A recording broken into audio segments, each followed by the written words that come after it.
గ్రంథం 19వ అధ్యాయం 21వ వచనం. సామెతల గ్రంథం 19వ అధ్యాయం 21వ వచనం.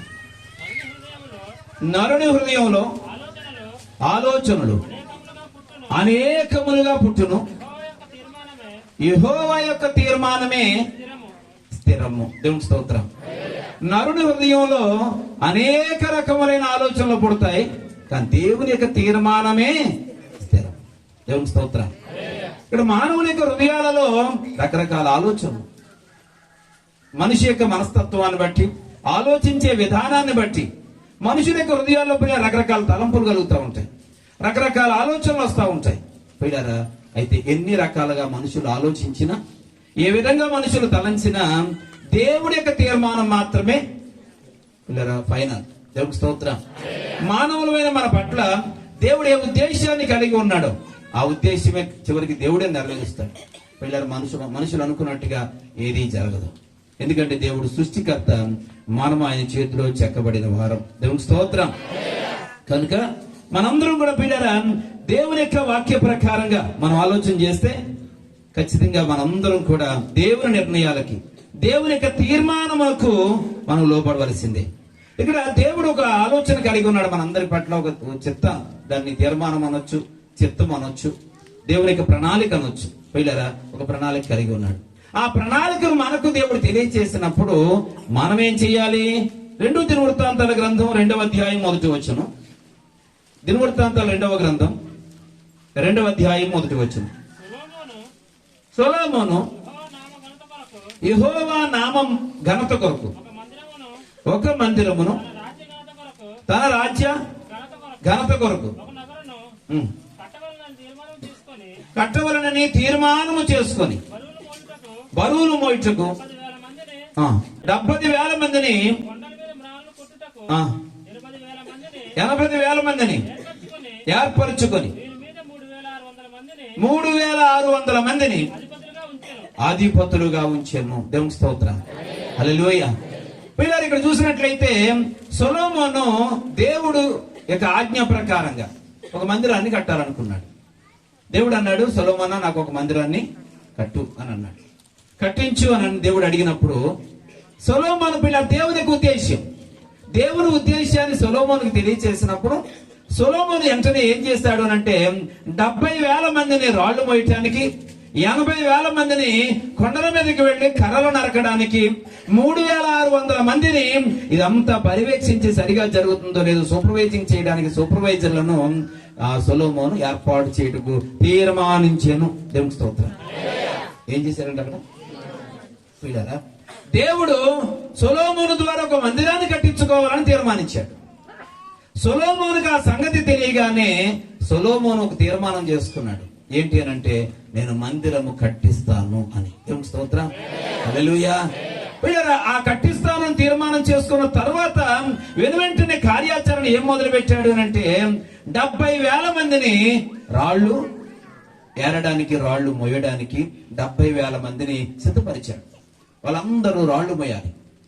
80,000 మందిని ఆ రకరకాల కర్రలు నరకడానికి పిల్లరా అతను సిద్ధపరిచి వారందరూ కూడా కర్రలు నరకారు. ఈ 70,000 80,000 మంది ఆ పనులు చేస్తున్నారా లేదా చూడటానికి 3,600 మంది అధిపతులైన వారిని ఏర్పాటు చేశారు. దేవునికి స్తోత్రం. అంటే ఇప్పుడు పని ప్రారంభం అయిపోతుందా కదా? సక్రమంగా జరుగుతుందా జరగదా? నేనేమంటున్నానంటే, దేవాది దేవుడు తీర్మానించినటువంటి ఒక ఉద్దేశాన్ని, తీర్మానాన్ని మనకు తెలియచేసినప్పుడు మనము దాన్ని దాన్ని అనుసరించడానికి మనం ఒక తీర్మానం చేసుకోవాలి. ఆ తీర్మానాన్ని కొనసాగించడానికి కావలసిన ఏర్పాట్లు చేసుకోవాల్సిన అవసరం ఉంది. దేవుని స్తోత్రం. హల్లెలూయా. దేవుని యొక్క మాట వింటున్నటువంటి వాళ్ళారా, దేవుని బిడ్డలమైన మనందరం కూడా ఒక మంచి తీర్మానం తీసుకోవడానికి కొన్ని ఏ విషయాల్లో మనం తీర్మానం తీసుకోవాలి పిల్లరా అని మనం ఆలోచన చేస్తే, ఒకటి గురి కలిగి జీవించాలనే తీర్మానం తీసుకుందాం. గురి కలిగి జీవించాలనే తీర్మానం. ప్రతి ఒక్కరూ కూడా గురి లేని వారి వల్ల ఈ రోజు పరిగెడతా ఉన్నాం. పిల్లలు గురి లేని వారి వల్ల ఉదయకాల సమయంలో కూడా త్వరపడుడు గురించి, పరిగెత్తుడు గురించి మనం విన్నాం. పిల్లరా, ఈ సమయంలో మనం పరిగెత్తాలి, కానీ గురి లేని వారి వల్లే పరిగెత్తకూడదు. ఒకటోది పిల్లరా, తీర్మానం తీసుకునే విషయాలు.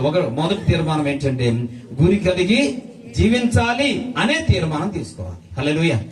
ప్రతి ఒక్కరం కూడా చూడండి, ఫిలిప్పీలకు రాసిన పత్రిక 3వ అధ్యాయం 14వ వచనం. ఫిలిప్పీ పత్రిక 3:14. అవును. క్రీస్తు యేసునందు దేవుని ఉన్నతమైన పిలుపునకు కలిగిన బహుమానం పొందవలెనని గురి యొద్దకే పరిగెత్తుచున్నాను. దేవునికి స్తోత్రం. హల్లెలూయా. పిల్లలు ఎన్నో సంవత్సరాలు మన జీవితంలో వృధాగా గడిచిపోయినాయండి. నువ్వు ఏ కాలంలో, ఈ కాలంలో, ఈ రోజు నువ్వు ఏ వయసులో ఉన్నా, ఏ స్థితిలో ఉన్నా, నీ జీవితంలో చాలా సంవత్సరాలు వృధాగా గడిచిపోయినాయండి. చాలా కాలం వృధాగా గడిచిపోయింది. నేటి దినాల్లో కొంతమంది ప్రయాసపడుతున్నారు, కానీ నీ జీవితంలో కూడా చాలా కాలం వృధాగా చేసుకుంటూ వచ్చి చివరికి ఏదో ఒక రోజు దేవుడు నీతో మాట్లాడితే మనసు మార్చుకున్నావు. అప్పటి నుంచి నీ కుటుంబ పరిస్థితి సరి చేసుకున్నావు. పోయినారా? ఇక్కడ నాకు తెలుసు, చాలా సంవత్సరాలుగా చాలా కుటుంబాలలో చాలా అలజడులు ఉండేవి, చాలా భయంకరమైన సమస్యలతో ఉండేవారు. పిల్లలు ఐక్యత లేని పరిస్థితిలో ఉండేవారు, సమాధానం లేని పరిస్థితిలో ఉండేవారు. పిల్లరా, ఒకరంటే ఒకరికి అసలు ఏమాత్రం కూడా విధేయత లేకుండా, ప్రేమ లేకుండా, ఆప్యాయతలు లేకుండా ఉన్నటువంటి పరిస్థితులు నా జీవితంలో ఎన్నో చూస్తాను. కానీ నేటి దినాలలో ఆ కుటుంబాల గురించి చూసినప్పుడు నాకు చాలా సంతోషం అనిపిస్తా ఉంది. ఎందుకంటే అప్పటికి ఇప్పటికీ చాలా మార్పులు వారి కుటుంబాలు చోటు చేసుకున్నాయి. హల్లెలూయా, హల్లెలూయా. అనేక మంది యొక్క ప్రార్థన, వారి యొక్క వినయ విధేయతలు, దేవుని వాక్యానికి లోబడి జీవించే విధానాన్ని బట్టి, దైవజనుడు చెప్పినటువంటి విషయాల మీద పిల్లలు మనసు పెట్టి వారిని దేవుని మాటలుగా గుర్తించి గౌరవించి అటు అనుసరిస్తున్న కారణం చేత పిల్లరా వారి జీవితాల్లో చాలా మార్పులు వచ్చినాయి. ఇదివరకు అట్లా లేరు ఇప్పుడు. దేవుని స్తోత్రం. అది సరిపోదు. రానున్న దినాలలో పిల్లరా ఇంకా వారి కుటుంబాలను దేవుడు ఆశీర్వదించాలని ఆయన కోరుకుంటూ ఉన్నాను. హల్లెలూయా, హల్లెలూయా. అయితే ఎన్నో సంవత్సరాలు వృధాగా గడిచిపోతున్నటువంటి నీ జీవితంలో గురి లేకుండా, గమ్యం లేకుండా, ఏం చెయ్యాలా, ఏమి సాధించాలని తపన లేకుండా బ్రతుకుతున్నారేమో. పిల్లరా, చాలా మందిని అడిగితే ఎందుకు బ్రతుకుతున్నావు అంటే తినడం కోసం, ఎందుకు తింటున్నావు అంటే బ్రతకడం కోసం. ఏంటి, అదొక కాలచక్రం లాగా. తినడం ఎందుకంటే బ్రతకడానికి, బ్రతకడం ఎందుకంటే తినడానికి. ఇంకంతే, ఈ రెండే. వారు అనుకొని పలానాది సాధించాలనే పట్టుదల లేదు. పిల్లరా, కుటుంబ యజమాని ఒక గోల్ నిర్దేశించాలి. యజమానురాలు, యజమానుడు కలిపి ఒక గోల్ కలిగి ఉండాలి. దాన్ని సాధించాలనే తపన ఉండాలి. దానికి రావాలి పట్టుదల. అంతేగాని భార్య భర్తల మీద సమస్యలు వస్తే ఆ విషయంలో పట్టుదల కాదు. నేనంటే నేననే పట్టుదలకు పోకూడదు. ఇరువురు కలిసి ఒక గోల్, ఒక నిర్ణయం తీసుకోవాలి. ఆ నిర్ణయాన్ని సాధించాలనేటువంటి పట్టుదల, సాధించేదాకా విశ్రమించకుండా దానికి కావలసిన ప్రార్థన, దానికి కావలసిన ప్రయాస పడుతూ పిల్లరా ముందుకు సాగాల్సిన అవసరం ఉంది. అలాగే పిల్లలకు కూడా ఒక గోల్ నిర్దేశించాలి. నువ్వు ఇలా చేయాలి, నువ్వు ఇది సాధించాలి అని ఒక గోల్ వాళ్ళ ముందు పెట్టి ఇది నువ్వు పొందాల్సింది అని చెప్పాలి. చదువుకునే విషయంలో కానీ, పిల్లరా వారి ఆరోగ్యం పొందే విషయంలో కానీ, వారికి ఆధ్యాత్మికంగా నడిచే విషయంలో కానీ ప్రతి ఒక్కరి, ఎందుకంటే శరీర సంబంధంగా గోల్ వాళ్ళకి పెట్టాలి, ఆత్మ సంబంధంగా కూడా. కొంతమంది తల్లిదండ్రులు పిల్లల మీద బాగా రుద్దుతూ ఉంటారు. నువ్వు డాక్టర్ చదవాలి, నువ్వు డాక్టర్ చదవాలి, నువ్వు డాక్టర్ చదవాలి అంటారే కానీ కనీసం చర్చలో చప్పట్లు కొట్టాలని చెప్పరండి. పిల్లరా, అంటే నువ్వు డాక్టర్ చదువు, కనీసం దేవుడి నామ మహిమ కొరకు సన్నిధిలో చప్పట్లు కొట్టాలని మాట తల్లిదండ్రులు చెప్పరు. ప్రార్థన చేయని చెప్పరు, వాళ్ళు మోకరింప చేయరు, వాళ్ళకి ఒక పాటను పాడమని చెప్పరు. పిల్లరా, నువ్వు చక్కగా పాటలు పాడాలని నేను చూడాలమ్మా, నువ్వు ఉచితంగా చప్పట్లు కొడుతుండు నేను చూడాలి, నువ్వు చక్కగా వాయిద్యాలు వాయించడం నేను చూడాలి. ఈ నిర్దేశాలు ఏమీ పెట్టడానికి పిల్లల ముందు తల్లిదండ్రులు లేని వారు చాలా. కొంతమంది అది కలిగి ఉంటారు, కొంతమంది ఇవే చేస్తుంటారు. చదువు విషయంలో కానీ, క్రమశిక్షణ విషయంలో కానీ ఏమి సహకరించరు. దేవునికి స్తోత్రం. హల్లెలూయా, హల్లెలూయా. పిల్లరా, ఇక ఇందాక ఉదయకాల సమయంలో, ఇప్పుడు లేనట్టున్నారు, ఉదయకాల సమయంలో ఒక కుర్రోడ్ని చూశాను. లోపల టీ షర్ట్ బటన్స్ 3 ఇప్పేసి, లోపల పీకి దాకా T shirt, neck shirt, buttons మాత్రం 3 ఇప్పేసి. ఇప్పుడు ఏం చేయాలంటే ఆ వేసిన లేటెస్ట్ మోడల్ అంట. ఇప్పుడు నెక్ బాగా కనబడాలంటే ఏం చేయాలా? 3 బటన్లు తీసేయాలన్నమాట. పోయినారా, అది లేటెస్ట్ మోడల్. కొంతమంది బయట సినిమా మోడల్ అన్ని చూపించేస్తుంటారు ఇక్కడికి వచ్చి. పోయినారా, నాకు చాలా బాధ అనిపిస్తూ ఉంటుంది, మనసులో వేదన అనిపిస్తూ ఉంటుంది.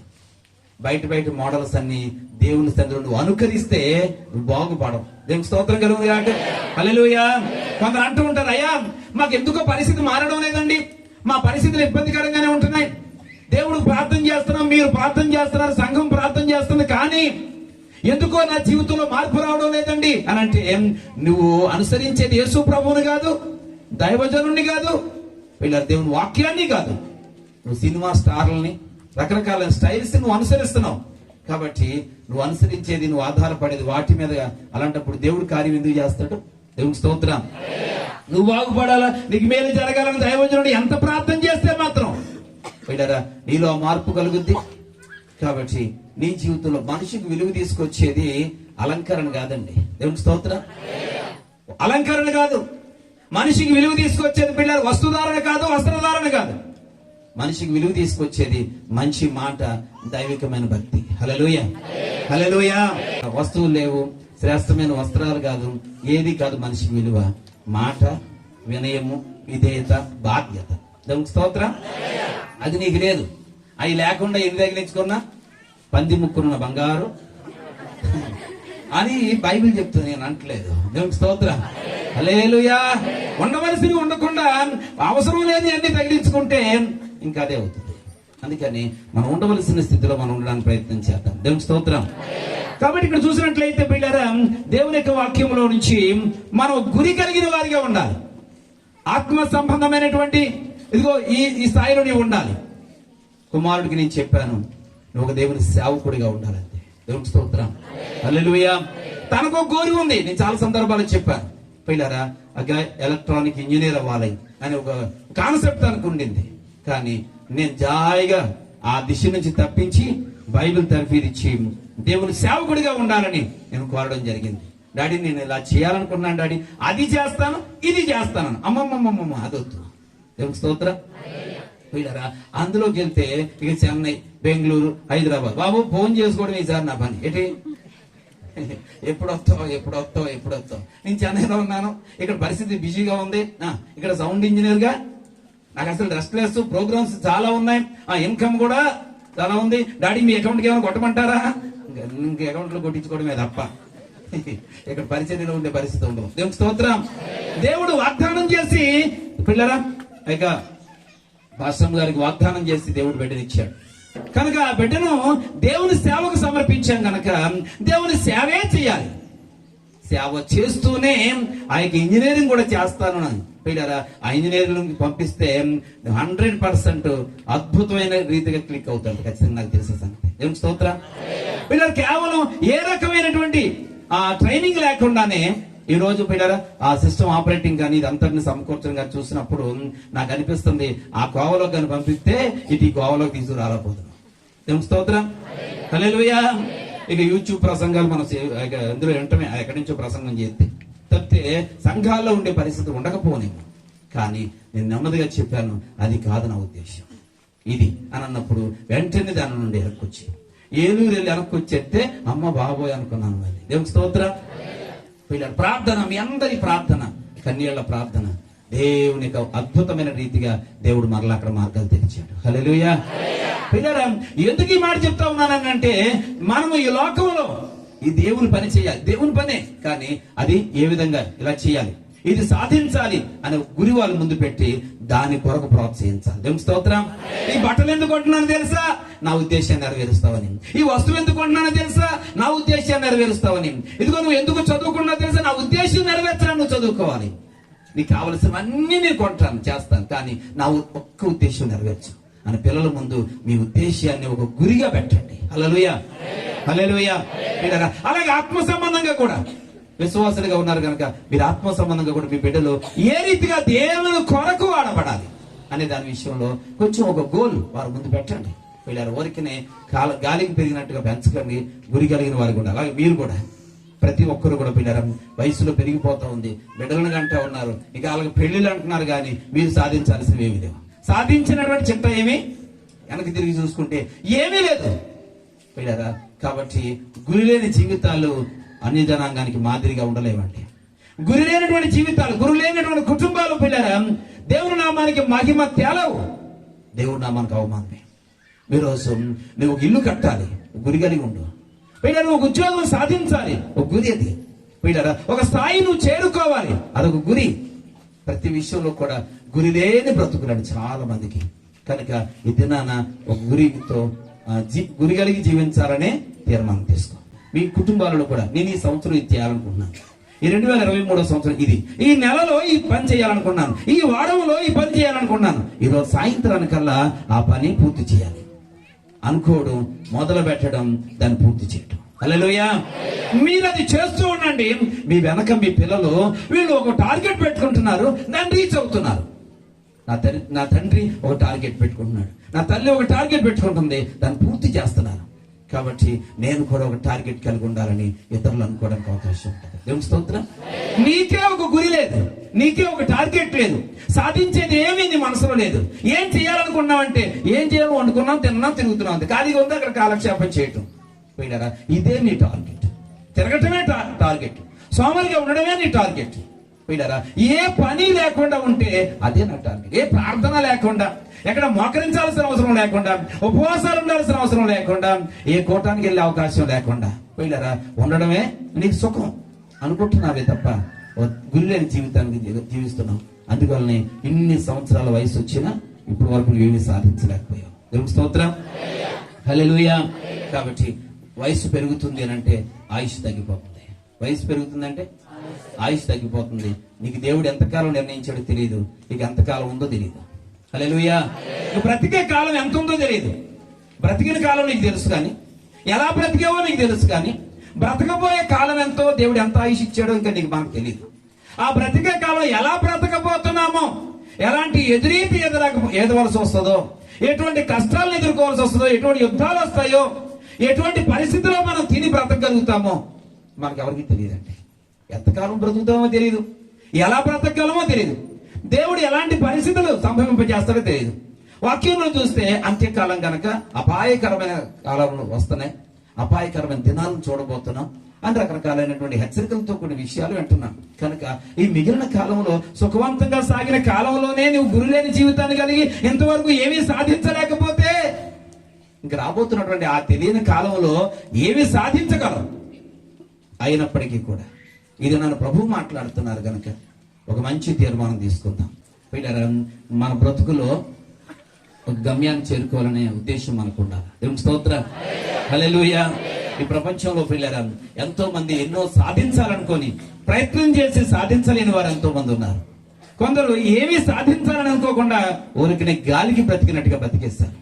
కానీ కొంతమంది సాధించాలనుకొని సాధించిన వారు ఉన్నారు, సాధించలేకపోయిన వారు ఉన్నారు. కానీ ఈరోజు ఈ మధ్యాహ్నం చెప్తున్న మాట ఏంటంటే, దేవుని ప్రేరణ బట్టి చెప్తున్న మాట, దైవ సన్నిధిలో ఉండి నువ్వు ఏ నిర్ణయం తీసుకుంటావో దేవుడు దాన్ని ఖచ్చితంగా సాధించడానికి ఆ దేవుడే కృప చూపబోతున్నాడు. చప్పట్లు కొట్టసారి.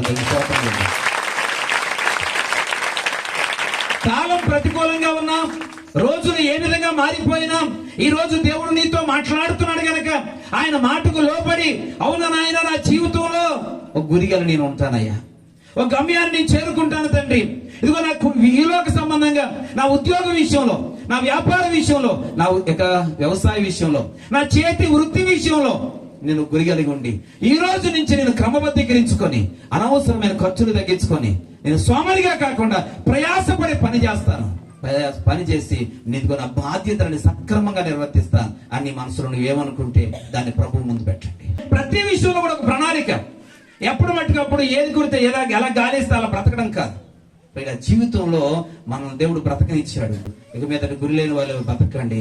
ఏదో ఎక్కడికి వెళ్తున్నావు నువ్వు? రాజమండ్రిలో అటదేగల్లో సంత అయితే అక్కడ ఆగిపోక, ఏలేశ్వరంలో ఏదో జరిగితే అక్కడ ఆగిపోక, ఆగిపోయేవారు గురి లేని వారండి. చూడండి, వెళ్తా ఉంటారు, వెళ్ళరా అంటే ఎక్కు, బండి ఎక్కు అంటే ఎక్కు, ఎక్కడికైనా అడగకుండా వాళ్ళు ఎక్కడ తీసుకుపోతే అక్కడికి పిల్లరా. ఈరోజు అలాంటి పిల్లలు ఎంతో మంది ఉన్నారండి. తల్లిదండ్రులను అడిగితే వాడు ఎక్కడికి వెళ్ళాడు అని అడిగితే వాళ్ళు సరైన అడ్రస్ చెప్పలేరండి.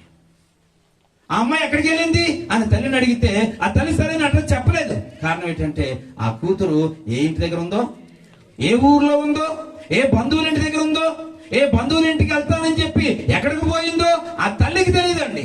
నిశ్చింతగా చక్కగా వండుకొని తింటా ఉంటారు ఇంటికాడ. ఆ కూతురు ఎక్కడుందో తెలియదు, ఆ కొడుకు ఎక్కడ తిరుగుతున్నాడో తెలియదు, ఏమైపోతున్నాడో తెలియదండి.